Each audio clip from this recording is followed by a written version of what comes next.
On my 16th birthday, I ask my mother if I can get a tattoo like hers on my wrist. Raising an eyebrow at me, she responds back like she's done 1,000 times before. It's not a tattoo, she says.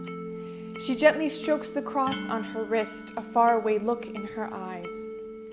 I look down at her wrist like I've done 1,000 times before, the cross etched on it in deep blue ink like it had been done yesterday, placed carefully on the center. It's not a tattoo, she says again.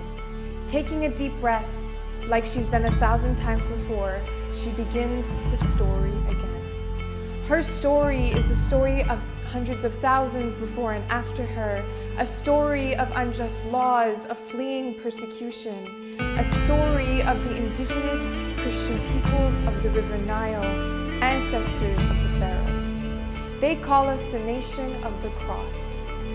The origin story of my family begins in Egypt, trickling down like the hot sun into Sudan, lands rich with the heritage of the ancients, yet soils tainted with the blood of the martyrs. I know this story, it's been etched into my brain like the tattoo on my mother's wrist, but it's not a tattoo, she says.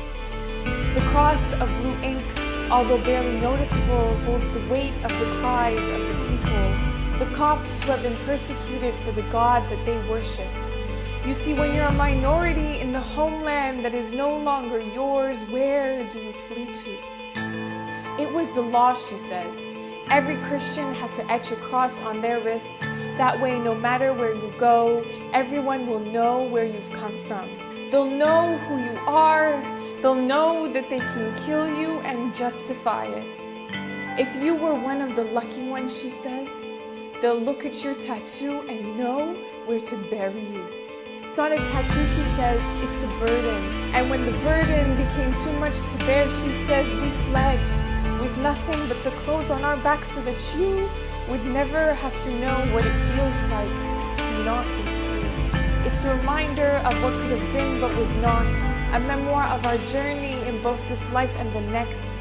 It's not a tattoo, she says. They call us the nation of the cross, hard-pressed yet not crushed, perplexed but not in despair, persecuted but not forsaken, struck down but never destroyed. It's not a tattoo, she says. It's who we are, it's who we've always been, it's who we always will be. We are the nation of the cross, and this cross on my hand, she says, although etched with the blood of those before and after us, is a reminder that although they can take your life, they can never take your soul. It's not a tattoo, she says.